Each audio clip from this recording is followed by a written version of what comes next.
Good morning, everybody. Welcome. This is the morning meeting on Two-Way. I'm Mark Halpern. Yemisi and Larry are here today. Two great guest co-hosts. Delighted to have them. Welcome to you both. Thank you for being here. Very grateful to you for spending the hour previewing this day. And it's December to remember. A lot of news again today. Things are not slowing down. And of course, Friday we're expecting the Epstein files, which all indications are coming out. So it'll be a big news week straight through. Thanks to you both for being here. Let me run through the day book as always. If you want to get in on the conversation, you'll have that opportunity later in the program. Please raise your hand if you're watching on X or YouTube. Think about in the holiday season, the spirit of the season, extending the presumption of grace to all. Peace, love, and understanding should imbue everything around you. Evan, I don't know what's going on behind you, but that is some crazy bear stuff going on. Man, I love that. I don't know how you're doing it, but it's great. All right, the day book, the pool today at the White House. Big day because the president's giving a primetime address in the diplomatic reception room at 9 p.m. Eastern. Who's in the pool? Newsmax, the secondary TV, NBC, the first TV, print, USA Today, secondary print, Boston Globe, New Media, our friends at the Washington Free Beacon. And then the president and the first lady are going to Dover today. They're participating in a dignified transfer ceremony, the return of the remains of the two Americans who died. Is it two or three? I think two service personnel Two. died. Yeah, in And then Syria. an interpreter from a Syrian national interpreter was also murdered. Right. So two Americans at 1:15. And the 9 o'clock address to the nation. We'll talk about that in a second. It's still a little unclear exactly what the president plans to talk about. Don't know what the vice president's doing today. Lots going on the Hill. 10 o'clock, Jack Smith is testifying behind closed doors to judiciary. Not clear what he'll be able to say under the circumstances because he's bound by grand jury secrecy and Justice Department rules. The FCC chair, who has avoided testifying on Capitol Hill for some time, is before Senate Commerce, expecting to get tough questions from Democrats, but also the gentleman from Texas, Ted Cruz, may have some questions for Chairman Carr. 10:30, the House is voting on the rule for the Republican health care bill. We're going to talk about that as well. Last night, the Speaker, after trying to broker a compromise between moderates and the full conference, was unable to do that and decided to not give the moderates a vote, even a vote, let alone a vote that could pass on extending the Affordable Care subsidies. The Senate continues to grapple with the NDAA. Senator Schumer is holding a press conference at 2:15 about a new Democratic initiative aimed at lowering costs. We'll see what comes of that. Chris Waller spoke this morning at Yale University at the CEO Summit, I'm sorry, at the Yale Club here in Manhattan for their CEO Summit. And we'll play a little bit of that for you. He also is supposed to meet, reportedly, I think he confirmed it basically, with the president later today to talk about the prospect of being the chair of the Fed. All right, we're going to talk about all this now. The president's speech, brief history. In the olden days, when there was ABC, CBS, and NBC and nothing else, if the president of the United States said, I'm giving a primetime address, it was covered. And then there was a period after CNN started where it was generally covered, but sometimes the networks were like, do you really have to do it at 8 o'clock? Because we got sweeps and could you move it around? But they still covered it. But they knew, well, if they didn't definitely cover it, it'd be on CNN. Then there was a period where the White House wouldn't announce a time. They'd call the networks. This happened in the Clinton years. I think that's when this started. They'd call the networks. They'd be like, if we wanted to do it, would you consider covering it? And if they got a lot of pushback, they wouldn't do it. Of course, a primetime address used to be a massive thing. Tonight, much to my surprise, it seems like broadcast networks and the cable networks, maybe not MS Now, are taking the president live. They told Politico that. I'm a little surprised he's not told the public what the topic is. Maybe they told the networks, and that's why they're covering it. I suspect part of why they're covering it is because the president's cowed them all. If they don't cover it, he's more likely to sue them or take away their FCC license or something. So I'm surprised that they're covering it. And let's start there. Yemisi, are you surprised that the Survivor's on tonight? We're talking about reality TV tomorrow. They're messing with Survivor. Are you surprised that the broadcast networks are taking this speech? I'm not surprised at this point because I think a lot, even in just the past week from this weekend, has happened in this country and abroad.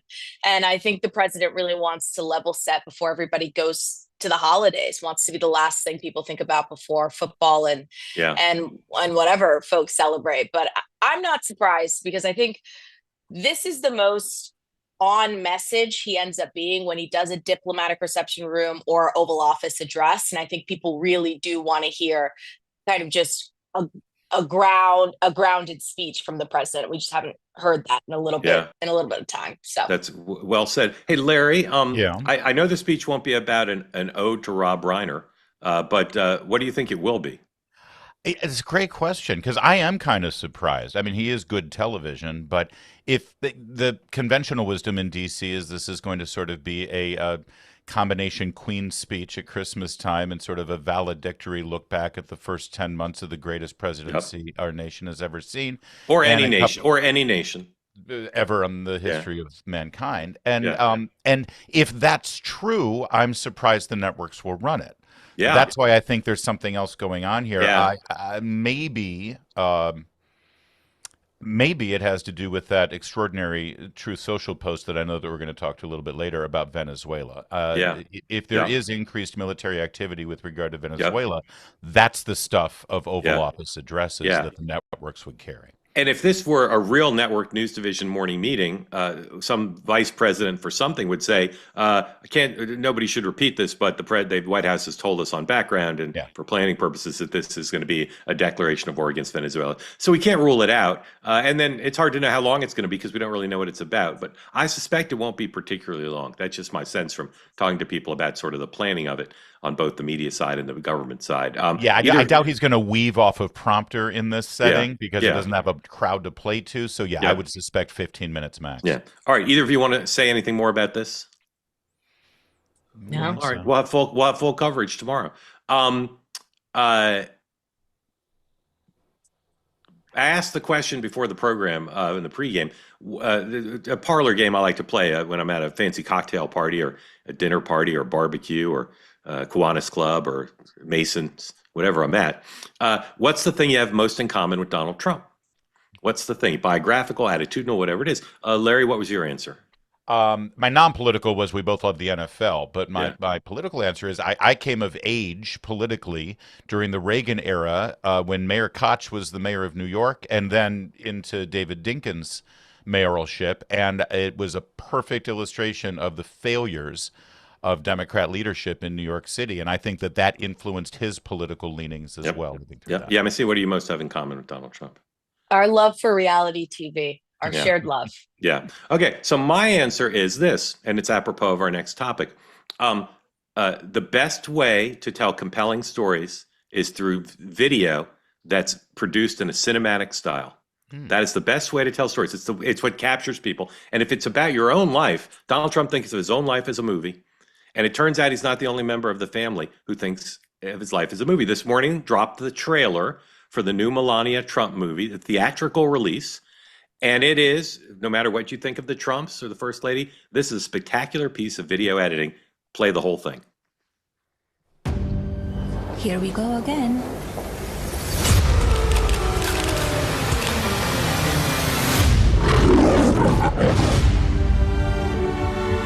You can come in. Good morning. My proudest legacy will be that of peacemaker. Peacemaker under the fire.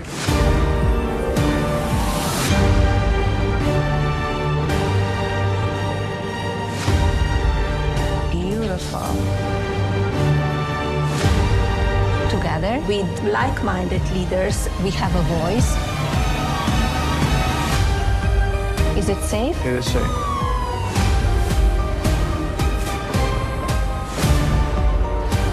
Everyone wants to know. So here it is.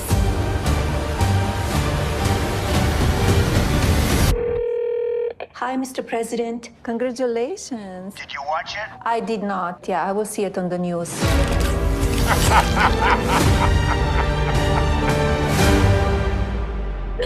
I mean, Amazing. from the MGM Roaring Lion Yes. to the comedy payoff line. I didn't watch it. I'll watch it on the news. Savage. The art. Well, but I mean, I think we all agree that's a brilliant effing Oh, trailer. I Absolutely. mean, Yeah. Give him It's the spectacular. Oscar now, just for yeah, that. yeah. Yeah. So, Larry, will this movie? It's a theatrical release. Will it be big box office? I think it will. First, because Mega loves her, absolutely Yeah. loves her, and feels that she has been, rightfully feels she has been shabbily treated by pop culture, mainstream media, magazine world, fashion world, top to bottom. But also, and more importantly, and I think this is why it transcends MAGA, she and her son Barron are the two most enigmatic figures in Donald Trump's life, who also wield incredible influence over him. And I'll just say enigmatic, not just in his life, but in the modern history of the White House, they're the most enigmatic figures. Yes, considering the influence that they have, Yeah. and she's a first lady, and we still, I know her bio, I know, Yeah. but I don't know what makes her tick. You don't hear as much from her, Yeah. and now finally, after a decade, we're going to get it. Well, I mean, we'll get it through the lens that they want us to see it, but it still is more than we've ever gotten. You ever see you're gonna pluck down $21 to go see that thing? I might stream it. I don't know. I might rip it from Napster or Yeah. whatever. What about IMAX? Come on. How do you think? Do you think it will appeal beyond a MAGA audience? I do, because I agree with Larry. There is such curiosity about her as a first lady. I mean, I know she has the Be Best issues and the little platform everybody gives a first lady, but in general, there's just so little known about her. I think the running joke when the East Wing got demolished was that, I don't know if she's working in there anyways. I mean, Right. This is really a chance for her to set her narrative and her story. I think we're all really, really curious about her, especially coming from a family where we over-index on the rest of them. Like, there is no mystery to me about Laura Trump or Don Right. Jr. and Eric Trump just released a book. The people I really want to know about are Melania and Barron, because they are in that immediate familial circle. Yeah. Now this is a subjective thing, and maybe the trailer is over modulating here. But if that's the portrayal of her, people are going to think of her as extremely likable, right? Whereas now she's more of a mystery, right? She comes off as extremely likable in that trailer, to my ear. I think My you're right. eye. And by the way, to be fair, I don't think Hillary Clinton worked in the East Wing either, famously. I think she had her staff did though. And I believe she had, and I'm sure the president did too. I think she had final cut on this film, right? That's been reported. There was some arrangement there. Yeah. Yeah, Wasn't there an Amazon deal on this as well? Weren't they participants? Yeah. Yeah. I will say that everybody that I know who worked in the White House has nothing but wonderful things to say about her. Yeah. I've never interacted with her at all, but it's very rare you hear any criticism of her. And when there is a negative story about her, there are people who aren't on the payroll who will jump out and defend her because she seems to be a very decent, elegant human being. Yeah, I don't think this is about increasing her likability. I even think from the cut of the trailer, it's about showing that she's actually involved in a lot of the things that happen in the West Wing. Yeah, I think it's both. I think she's never been portrayed as she's portrayed just in that short trailer. Funny, knowing, savvy, smart, involved. Anyway, I'm looking forward to seeing it. All right, Susie Wiles. Obviously, this thing was talked about. Hold on, there's a little bit of breaking news. All right, just now reported. Brian, we'll switch topics here. We'll hold off on Susie. Brian Fitzpatrick just signed the discharge position for the Democratic bill that has a 3-year ACA subsidy extension. He's the first Republican to sign it. They need 3 more to get the thing to the floor. Now, I don't believe it gets to the floor anytime soon because the way discharge petition works. And this comes after last night where the moderates failed, as I said earlier, to persuade the speaker to put some sort of ACA subsidy extension on the floor today as part of the vote on the health care package that they're putting on that isn't going to pass the Senate. So just quickly on this, do we think now, do you think 3 other Republicans will sign and the speaker will once again have been rolled with his moderates going against him? I don't think anything gets done before Christmas. No, but do you think they'll get this discharge petition eventually to the floor? Because they'll get 3 more Republicans. They just need 3. They'll probably get Marjorie Taylor Greene. They'll probably get Massey, and they'll probably get Mike Lawler. The way Lawler was talking yesterday, it sure sounds like they've got him already. He just hasn't signed it. Yeah. I mean, the maths, yeah. Yeah. Okay. All right, let's go back to Susie. Again, it was discussed ad nauseum yesterday. Just be forward-looking here as we try to be on the program. Is given the show of support for Susie, given that, as far as I know, the reporter, writer, whatever you want to call him, didn't yield any of the audio tapes. So this question of whether this stuff was out of context.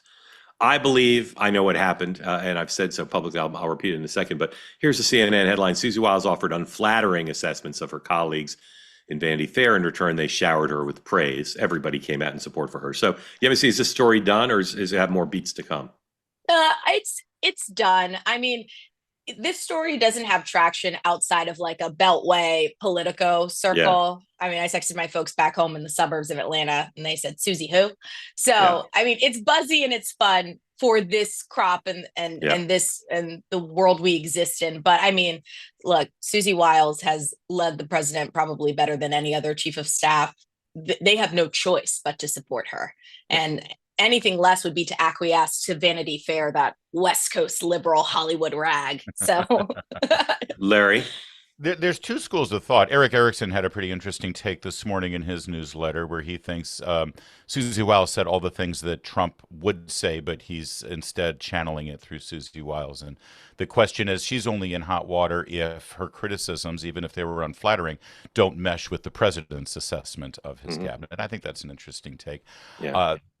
I lean more toward, and this may sound a little, conspiratorial, but Susie Wiles is not stupid. And she's not naive. And she is a creature of that Florida Republican. One would say she's the most influential Florida Republican, even more so than Governor DeSantis. And the one person who didn't have an unflattering assessment in that article that I could see, unless you saw it, was Marco Rubio. Yeah.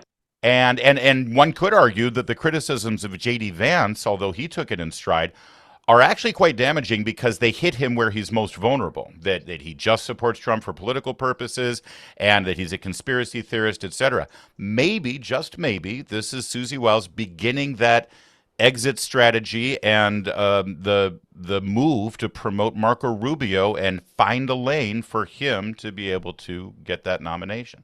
I kind of lean into this. Yeah. Couldn't disagree more, respectfully. I don't think that's what it's about. And of course, Rubio's quoted in the piece as saying he gives full deference to Vance, which we'll talk about in a second. That's just what they'd want you to think. Yes, exactly. Here's my view of what happened. I got the same three questions over and over again yesterday. I'll answer them quickly.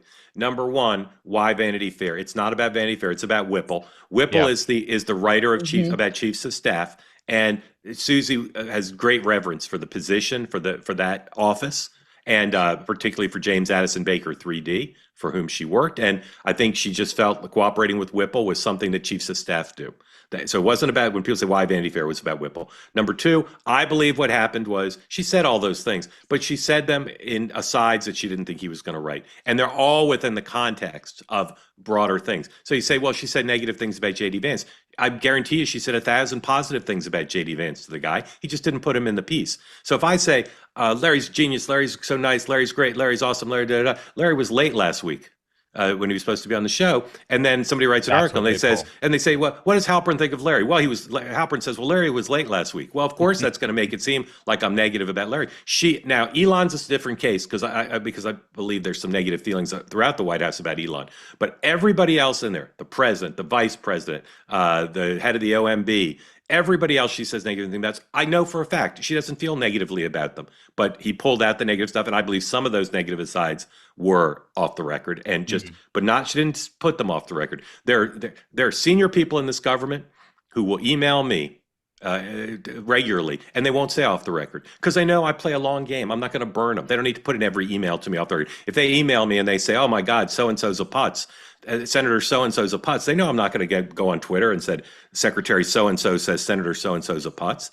Right. That's what I think happened. And then lastly, is she leaving? No, she's not leaving. I mean, the show of support yesterday was comical. Everybody, Don Jr., everybody. It really was ridiculous. It's really unprecedented. I was like, we get it. We get it. It was the scene in Lord of the Rings where everybody lights the fires and they just go down it's the all cliffs. Up, yeah, exactly. All right, that's something you two have in real common. Fast, I don't know Mark, anything I wanted about to Lord of ask the you Rings. this. Yes, sir. Because when I read the Vanity Fair article, I thought she came across actually pretty good, and it wasn't nearly as damaging.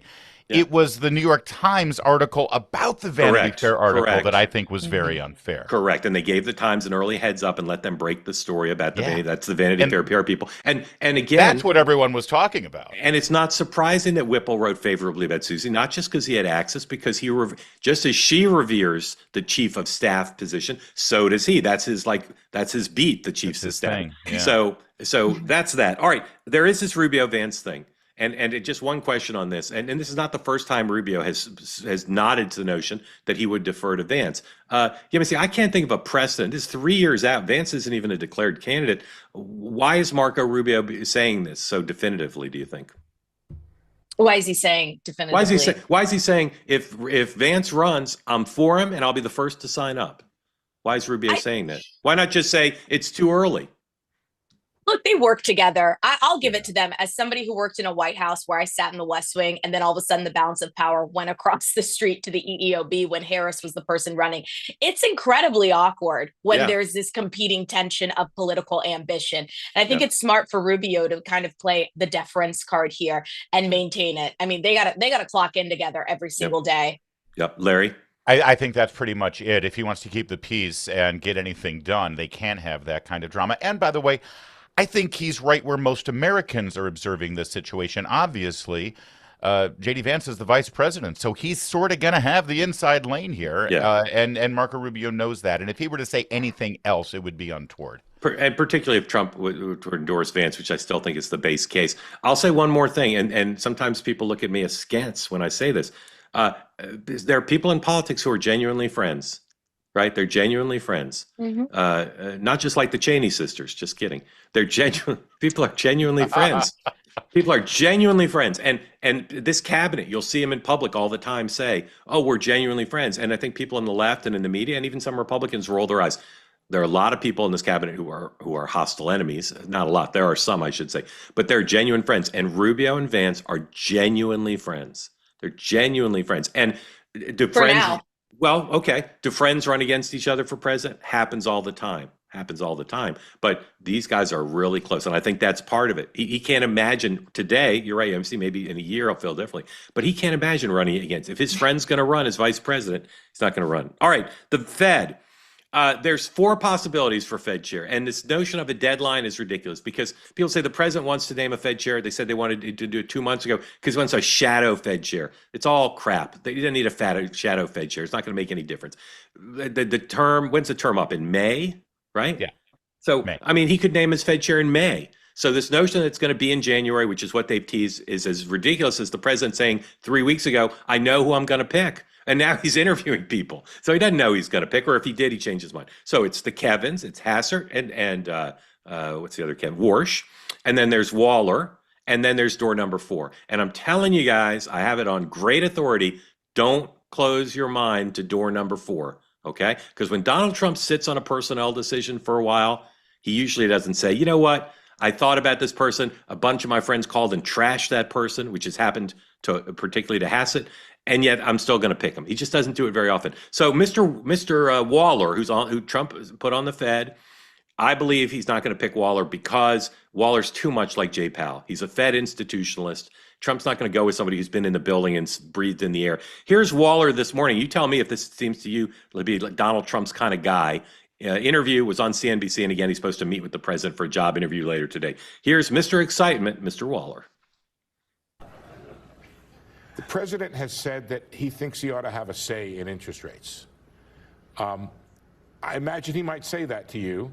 I wonder if you might share your response to the president if he says he ought to have a say in interest rates. Well, I think the president makes himself very clear on Truth Social what his views on policy and what they should be. I don't think there's any confusion about it. Well, that's mystery political science theater, guys. Already, does this seem like a guy Trump's going to make chair of the Fed?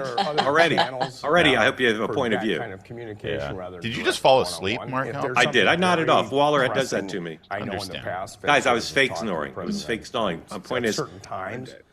But in times of crisis, and this is where Hassett has the upper hand. Because he's better on TV. He does. Example of where you needed a coordinated fiscal and monetary response. I mean, I want to play the whole thing because many of you are hearing Waller for the first time. He's meeting with the president today. He's obviously a serious candidate, and yet this is the second time I've been unable to watch a 40-second clip because the guy is not scintillating. Kill this clip out. All right. So again, I've reported this before. It's still true. Scott Bessent wants someone of stature who can do the job at a high level of running the Fed. The president wants someone who won't screw him on interest rates. They have yet to find someone who meets both of those criteria. That's it. Okay. And none of those 3, the 2 Kevins and Waller, none of them meet both criteria. So here's, let's Polymarket. Our friends at Polymarket have the question up. This is as of just a little while ago before the show started. What are our friends at Polymarket saying? Hassett, 56%. Now, the Wall Street Journal for 2 days in a row, 2 weeks ago, had Hassett as a mortal lock. So I'm not surprised he's still at the top. There's a Politico story on their site now saying everybody's trashing Hassett, which is true. Kevin Warsh, 24%. Many of the president's friends and business cronies call him regularly and say, pick Warsh, pick Warsh. The president's met with them. There's just not the connection there. I don't think that's going to happen. Waller, Mr. Excitement, 17%. And then Scott Besson, who's not going to take it. He likes being Treasury Secretary, 2%. Now, they didn't test door number 4. I'm going to tell my friends at Polymarket to add door number 4 because or 5 if they want to keep Besson on. Yeah, let's see, who's it going to be? I think it goes to Hassett. I mean, the entire reasoning for punting Jerome Powell is that the president is tired of the back and forth, and he would just like a yes man. And I think that sitting on a CNBC interview and talking about the importance of an independent organization is right back in the Powell camp. I mean, this is the person that he's going to have for the rest of his term, and he probably just doesn't want any more headaches, especially since the economy is the number one topic. I mean, from May 2026 to November 20, that's the key time for any kind of midterm kerfuffle, and so you want to put somebody in there that's just going to be your yes man. Larry? Let me first ask you a quick question. Is door number 4 somebody who is currently in the private sector? Well, I don't know. I have a lot of options I'm reporting on to be door number 4. Oh, I thought door number 4 was a specific individual. No. But most of the people are people currently in the private sector who have government experience. Those are the door number 4s. But I don't know who it is. If that's the case, I'd give some hope to door number 4 as the number 2 choice. I still think Hassett is the number 1 choice for a couple of reasons. He's a great communicator, and if you look at all of the president's choices so far in this cabinet, they all have that in common.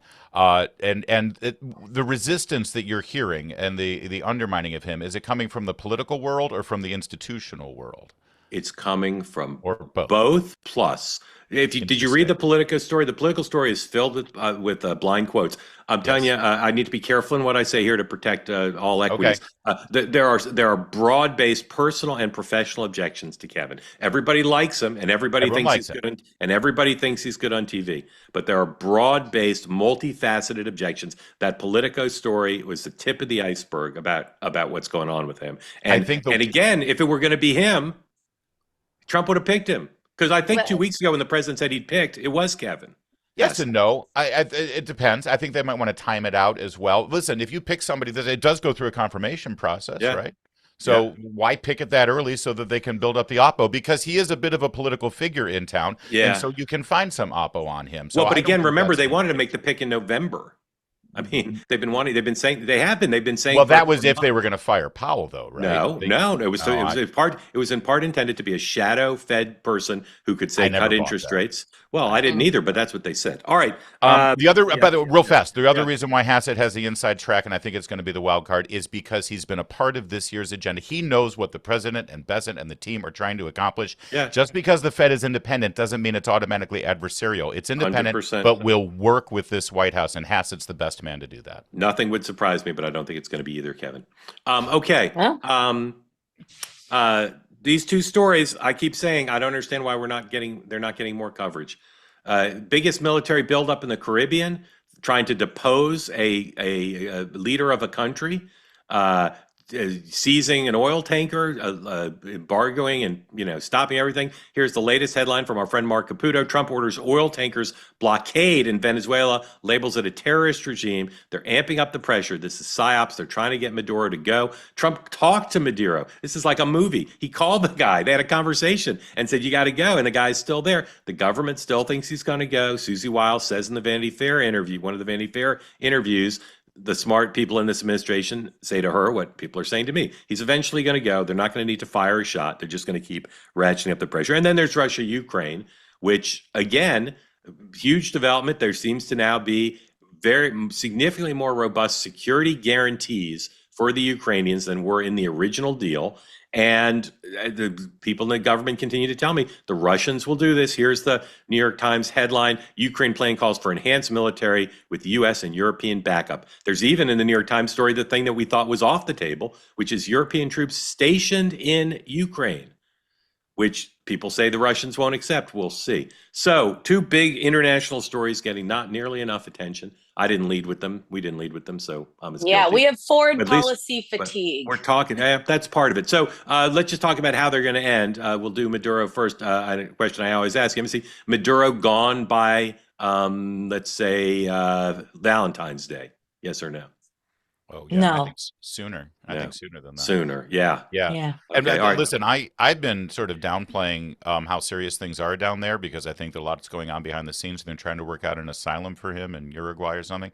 But the language of that post yesterday that was reposted on X by Marco Rubio, a blockade is an act of war by definition, is it not? Yeah. It's a big deal. And the threat of the Armada, as he described it, I think he has increased the level on this Venezuela thing. Yeah. But Yemisi, you think Maduro will be there by Valentine's Day? Yeah. Yeah. All right. We'll see. And then Russia, Ukraine. Why not? Deal. just my daily question. Deal, no deal. Larry, deal, no deal. I'm more in line with deal. Again, we haven't heard from the Russians, but based on everything that's out there, and I'm assuming that what's been floated and what was floated to Ignatius, the administration said, yeah, Russia knows about this. If Russia's okay with what's on the table right now, I think Zelensky's got to take it. All right. Speaker Johnson was on Squawk Box this morning, and got a question from Andrew Ross Sorkin about these moderates, these uppity moderates in the conference who oppose him. Here's Speaker Johnson this morning. People had been waiting to see what you would do, and you decided to go with the more conservative part of your party to the consternation of some moderates, including Mike Lawler. What happened? What made you decide to go this way, and what do you do with the moderates who are unhappy with this decision? Well, it wasn't the Speaker's decision. It was consensus of the body. We have 220 Republicans here. Lots of different dynamics in their districts across the country. This extending of the COVID-era enhanced subsidy, the premium tax credit, has been a big issue around here of debate for months now. We knew that we were coming to the end of the year when it would expire, and remember, the Democrats created this COVID-era subsidy. They are the ones that put the expiration date on it, and now they're turning to Republicans as if we should save that in some way. We couldn't find consensus on it with the body in order to pass it. Here's the reason. Everybody needs to understand there's a false narrative out there about these subsidies. It's subsidizing insurance companies, and when you do that, you're masking the cost, the rising cost of healthcare, and you're making the premiums rise even further. All right, let's go to your questions now. If you want to get in the conversation, please raise your hand. Come in, I'll unmute you, ask you to say where you are and what's on your mind. First, let's go to Mike. Mike's from New York. Mike, welcome in. Mike Lawler, you were invoked there by the Speaker, and under the rules of debate, you get to thank you for being here, Congressman. Thoughts on this? Well, let me just ask you first, and then Larry and Amos will get in. Brian Fitzpatrick, your colleague, said this today. He's signing the discharge petition. Will you sign the discharge petition as well? I will. We have a rule vote at about 10:30, and then I'll make a determination. All right, you won't break the news on that there. Just what do you think of what the Speaker said? He says the sense the conference is against you, and it's true. Most of your colleagues don't support your position. So what would you say in response to explain how you differ and why you differ from the Speaker? Look, the Speaker is not wrong in what he is saying about the challenge here pertaining to healthcare and costs. Obamacare has not worked, and certainly not the way the Democrats told us it would. Health insurance premiums have risen by 96% since Obamacare took effect 15 years ago. The problem here is that the enhanced premium tax credits that were put in place during COVID to help people in the middle of a pandemic are expiring. And so without the subsidy continuing, the insurance companies are raising rates at an astronomical pace. So the Speaker is right about that. Now, the problem is you can't just cut it off cold turkey without a plan to address the spike. Yes, we are putting forth a bill that will tackle some of the macro issues around this, including associated health plans, which I think will help reduce costs. The CBO estimated that it'll reduce premiums nationwide by 11%, and that's actually an extremely positive step forward. But for those that are reliant on this subsidy going to the insurance companies, just cutting it off without a plan to bring down the cost there, to me, is idiotic. And politically, handing the Democrats a victory that they want. By the way, Hakeem Jeffries doesn't want this to pass. He doesn't want a solution. He wants the issue.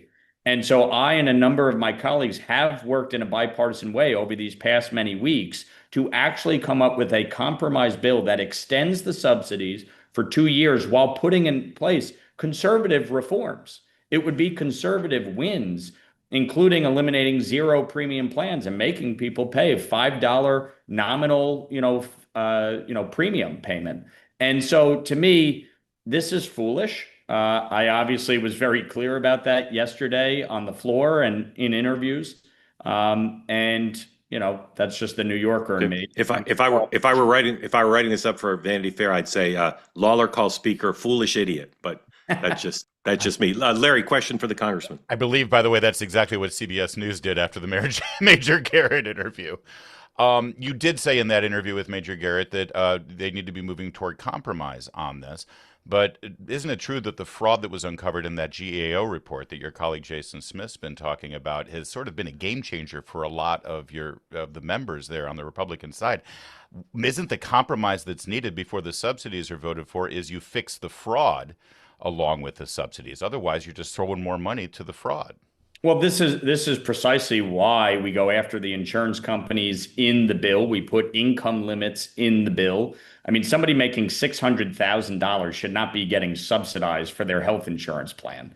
But moreover, we go after the zero premium payments because you have 12 million people that are insured under this category that have never had a claim. Frankly, they don't even know. They don't even know that they're insured most likely, and that's why we're saying there needs to be a nominal fee. I'm sorry, Congressman, I might not be understanding properly. So you're saying go ahead and do the 2-year extension of the subsidies, and then your bill that you're talking about will then be entertained? Because it seems to me no. The bill is a 2-year extension. Oh, with thank you. These reforms. With those reforms. With these reforms. Thank you. That's why I've not been open to the 3-year extension with no reforms, because to me, that's just unacceptable. Right. Yeah. The problem here, and why Brian Fitzpatrick signed it this morning and why others may, is doing nothing is not an answer either. And this is the problem. This is why I'm saying this is such a foolish exercise by some of my colleagues. Yeah. Yemisi, question for the congressman. Congressman, thank you so much for being here. I was at a talk with Rep.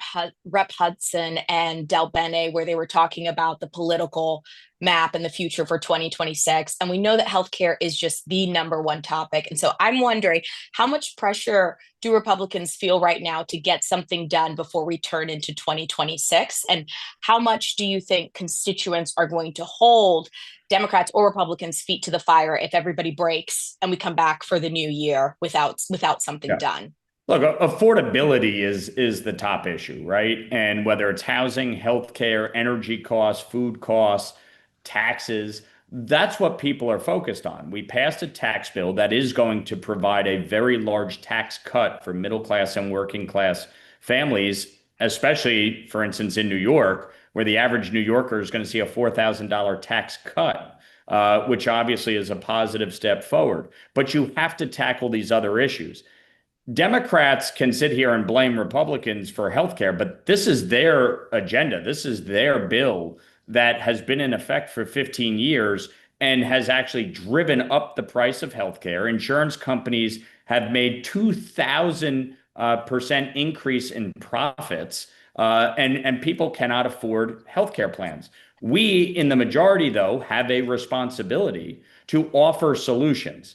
And my point is, it is dual track. The immediate is an extension of the premium tax credit with reforms, coupled with larger healthcare reforms like having associated health plans. And I'll give you another.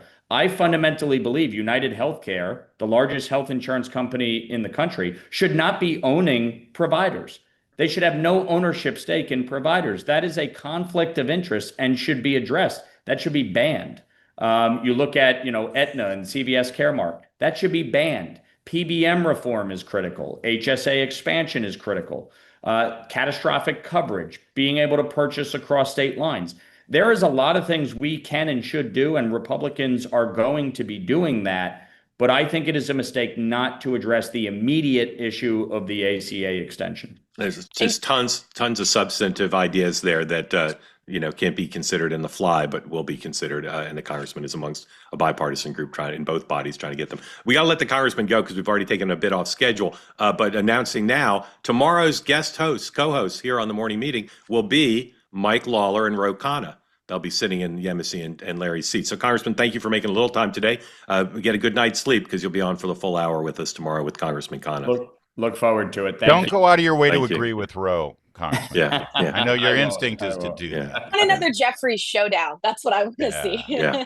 All right. To your questions now. Again, I'm grateful to Congressman for joining us to explain where he is on this issue, although didn't tell us about the discharge petition, so we shall see.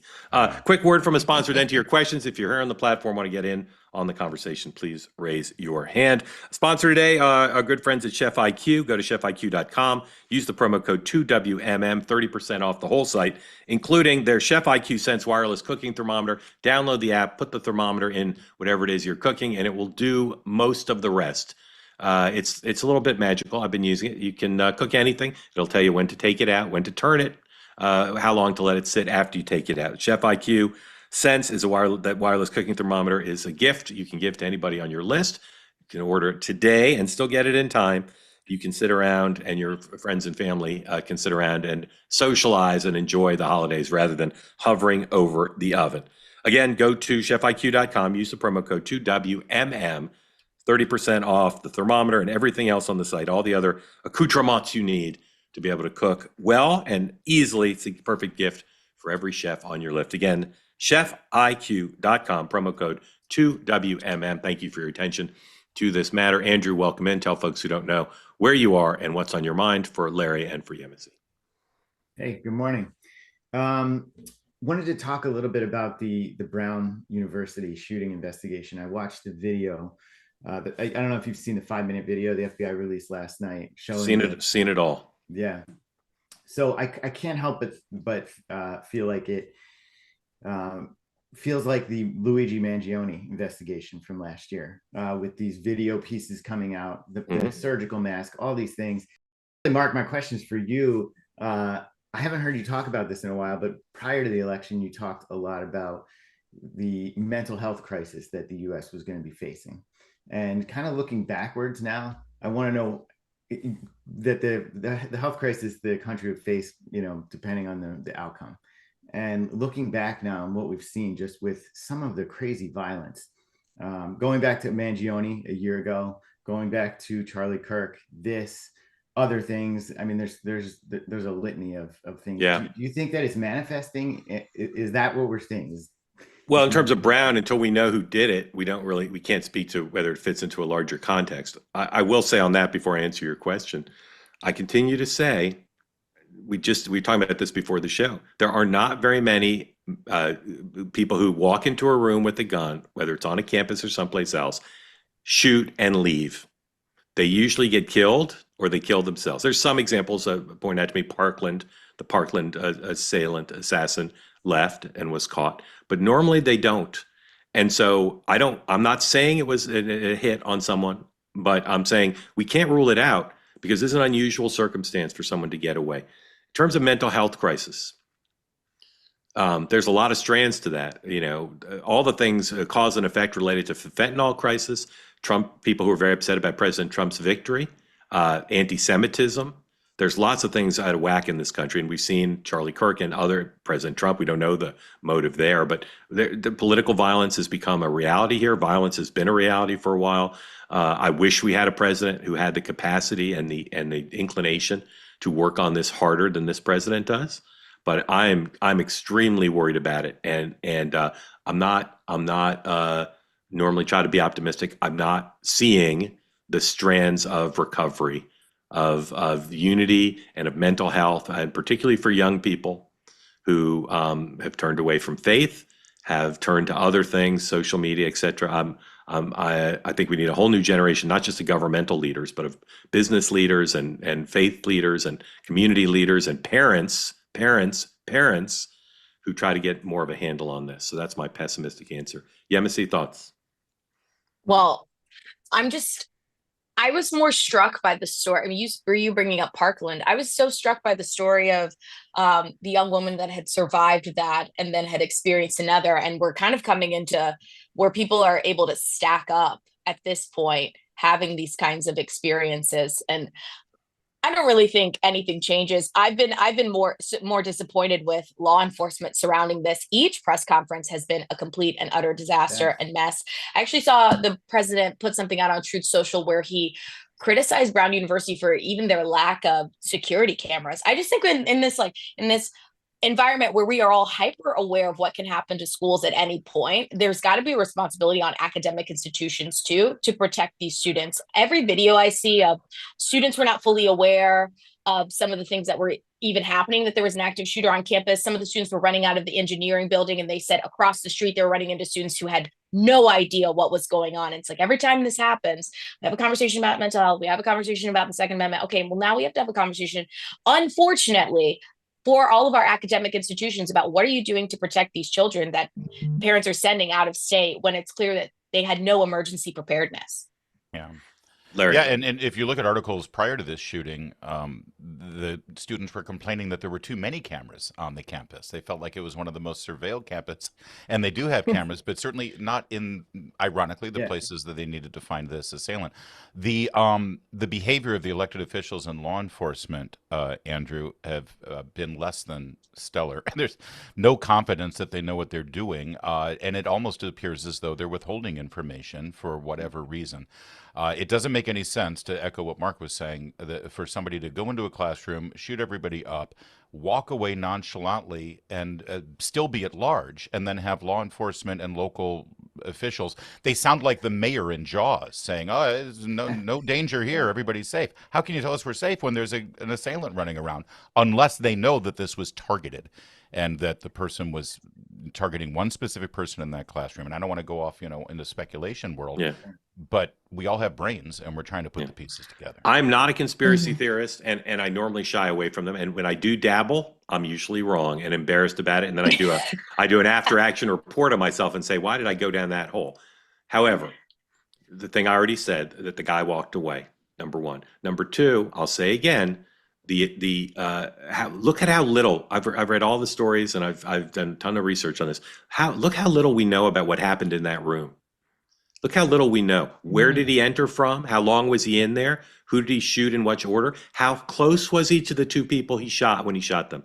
The news that has not been reported. It's not been reported by law enforcement. It's not been reported by the people in the room. Okay, that makes me suspicious. Usually by now we have more accounts of what happened in the rooms where people were shot. Go ahead, Larry. But what we do know is that on a campus where only 6% of the student body identified themselves as conservative, and in a survey last month said that they feared sharing their political beliefs openly on campus, one of the people murdered was the most high-profile Christian conservative activist on campus. And I say again, how would the press be approaching coverage of that victim if this were at Baylor University?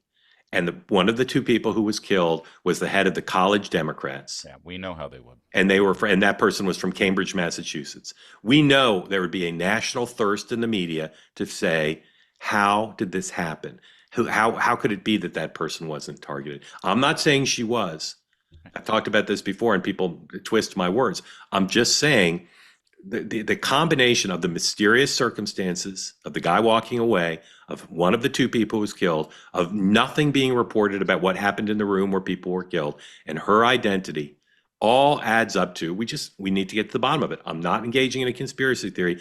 Everything I said is factual, and it's just unsettling under the circumstances. Yeah, I agree. Hey, can I just say too, on the point about the incompetence of law enforcement that we've seen, at least, or the appearance of incompetence, it seems to go right to the top. Kash Patel showing up on the Katie Miller podcast What Taped, a taped, terrible. taped before. They should have held it though. No, Mark. I know Well, it's pre-taped, but that's they up to should have Katie. held That's up to it. Katie Miller. But she's like friendly with the administration. Why wouldn't she hold it? You know, or why wouldn't they act? I mean, I don't. I'm critical of a lot. I'm not critical of that. I mean, they taped it before, and you know, life goes on. I mean, it's a tragic thing, but it's not like people aren't doing stuff. People are watching football games and doing other stuff, and no doubt. But he's the FBI director. I understand. I'm not troubled Andrew, by I'm with you. All right, It was odd. I'm outvoted. Andrew, thank you. Grateful to you. Thanks for being part of Two Way. Okay, Robert, welcome in. Tell folks who don't know where you are what's on your mind for Yemisi and for Larry. Just again, just to give you some sort of ad hoc reporting from the JD Vance event yesterday in my backyard. I mean, he's another conspiracy theorist, Mark, so don't worry about it. He only believes, like me, he only believes in the true ones. Didn't he handle that exactly. magnificently? Yeah, he did. He did. Yeah, I think so. And I mean, they really just the press was there and they were just waiting for something to gang up on them. I mean, I know there was a lot of security there. I'm not sure the security was for JD and Ryan McKenzie or for the press to make sure that they didn't get manhandled by the crowd. But in any event, but yeah, JD Vance is our guy for 28. I mean, there's no doubt about it. I mean, it'll be Vance-Rubio for 2028 and such. It was encouraging to see him out on the field. I would have to say that from the perspective of the young people that are there, everybody's looking forward to having JD step up as an evolution of, the Trump agenda. They're looking for a younger face. They're looking for, younger leaders out there. And I think it'll be very invigorating for the party and such. I don't know what everybody's hearing otherwise, but JD spoke very glowingly of Marco Rubio there. And I don't know. So I don't know what everybody's hearing to the contrary, but they seem to be pretty tight. Yeah. Okay. Larry.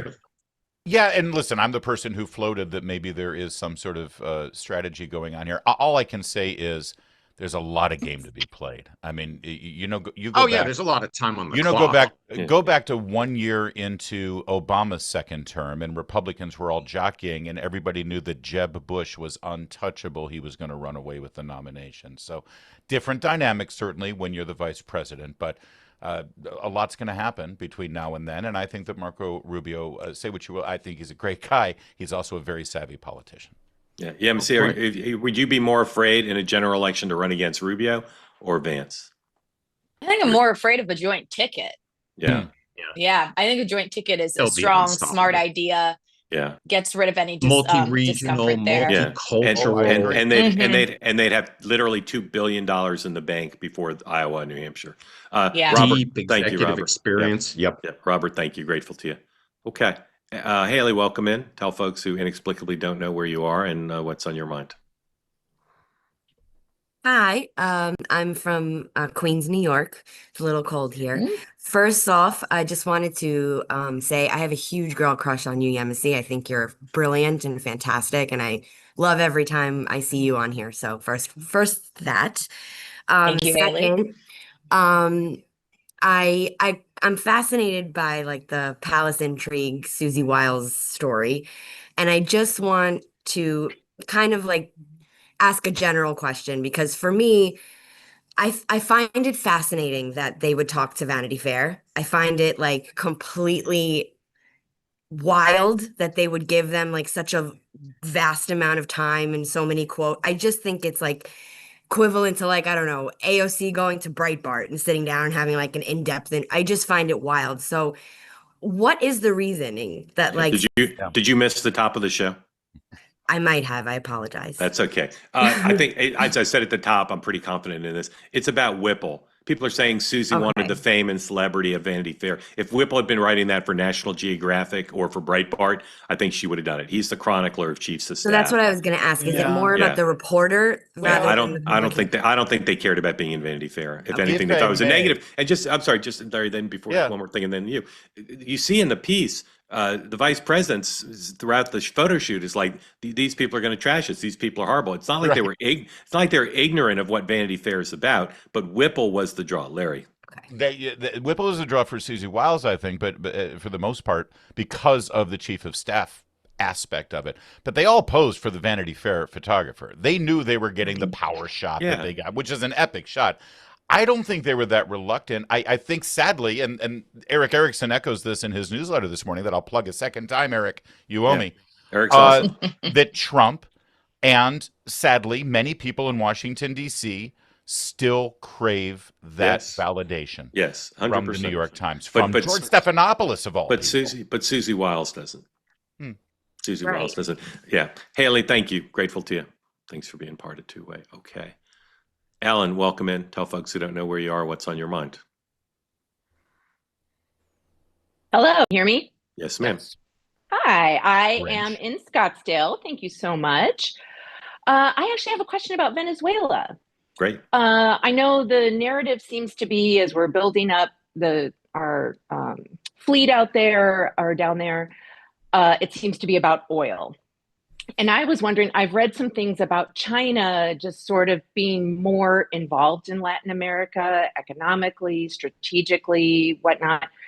And I was wondering, is our sudden involvement with Venezuela really more about trying to have our hand in the pot of South America and strategically place ourselves as China inserts itself more into South America? And if so, why is that not being part of the open narrative? You're 100% correct. And this is Rubio's theory of the case is you overthrow Maduro and the dominoes fall. And every government in the region knows if you don't play Trump and Rubio's game, you're in danger of losing your power. So this is part of the whole spheres of influence thing. It's what happened. Remember Greenland? Remember we were discussing Greenland a while ago? It's all part of saying, and this is part Panama.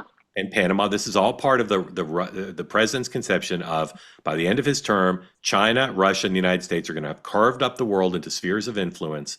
And he wants Latin America. Rubio wants Latin America, and they also want these countries to have democratic, reform. They want them to be capitalist. They want to be part of a Western Hemisphere trading bloc. So yes, oil is a big part of it, but that's part of the sphere of influence, right?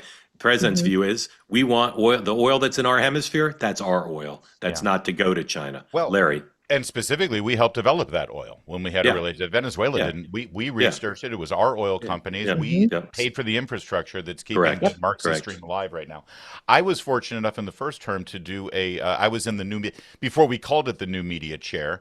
Buck Sexton and I got to go on a trip with Mike Pompeo when he was Secretary of State. And we went to Buenos Aires, we went to El Salvador, we went to Bolivia, we went to Mexico City, and we interviewed the Secretary, and he said two things that I think ring true to this administration, which is number one, we've lamentably neglected Latin America in our own backyard for far too long, and we've allowed China to get a foothold there. And I think that Marco Rubio, if Pompeo thought that, Rubio thinks at times. 100%. Yeah, Missy. I do love that it's like pivoted fully from drugs to oil. Yeah. Well, drugs is part of it too.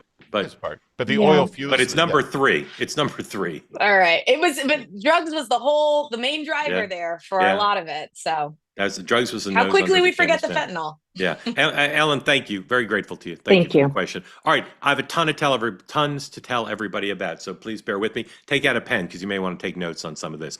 In 3 minutes, I'll be on Michael Smerconish, my weekly Wednesday hit. Available to you now, a new episode of Next Up, my reported monologue on the biggest media trends of 2025 and what to look forward to in the media in 2026.